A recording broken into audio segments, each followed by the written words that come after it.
ہم اپنے آپ کو ایک بہتر مسلمان بنانے کی کوشش کرتے ہیں، دین پر صحیح پریکٹس کرنے کی کوشش کرتے ہیں، تو اکثر ہمارے اپنے چاہنے والے کچھ ناراض سے ہو جاتے ہیں، کیونکہ اب ہمارے طور طریقے ان سے مختلف ہو گئے ہیں۔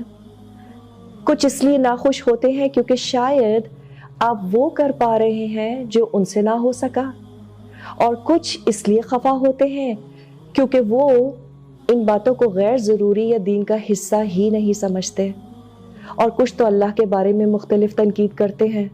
تو ہم ان سے کس طرح کے برتاؤ کی توقع کریں؟ ہم جو واقعی اتنی کمزوریوں کے مالک ہیں، کیا وہ ہمیں ایسے ہی چھوڑ دیں گے؟ کیا وہ ہماری ویلیوز کے ساتھ ہمیں ایکسیپٹ کر لیں گے؟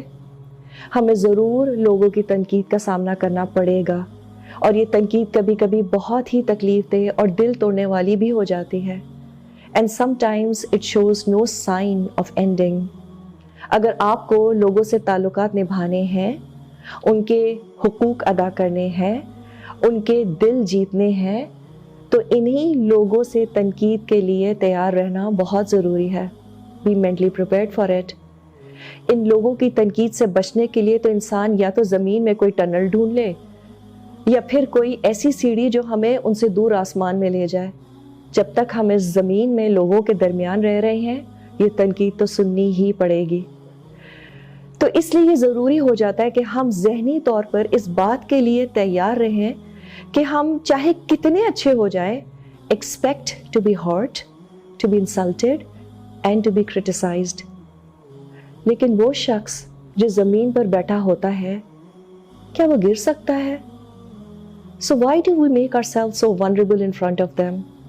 وہ شاید ہم سے تب تک راضی نہ ہوں گے جب تک ہم ان کو خوش کرنے کی خاطر اپنی اچھی باتوں کو، اپنی نیکیوں کو چھوڑ نہ دیں گے۔ اور وہ لوگ جو پیپل کانشیس ہوتے ہیں، وہ لوگوں کی خوشی کی خاطر اپنے آپ کو ورتھ لیس بنا لیتے ہیں، اپنے اصول، اپنی اسٹرینتھس کی قربانی دے دیتے ہیں۔ And this is exactly what they want from you۔ تو اب رہنا تو انہی لوگوں میں ہے، پھر انسان کیسے ان سے ڈیل کرے؟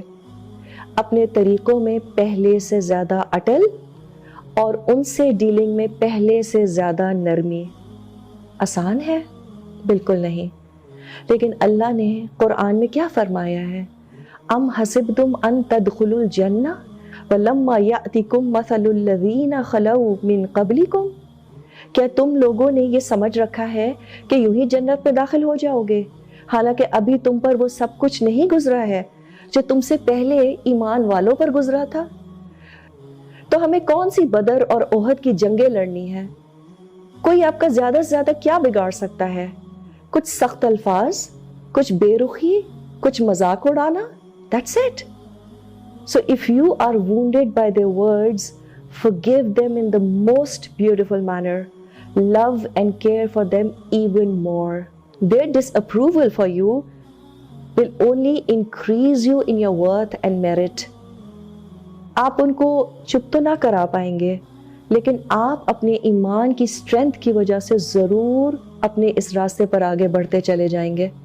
Because if you desire to be accepted by all and loved by all, your desire is unattainable۔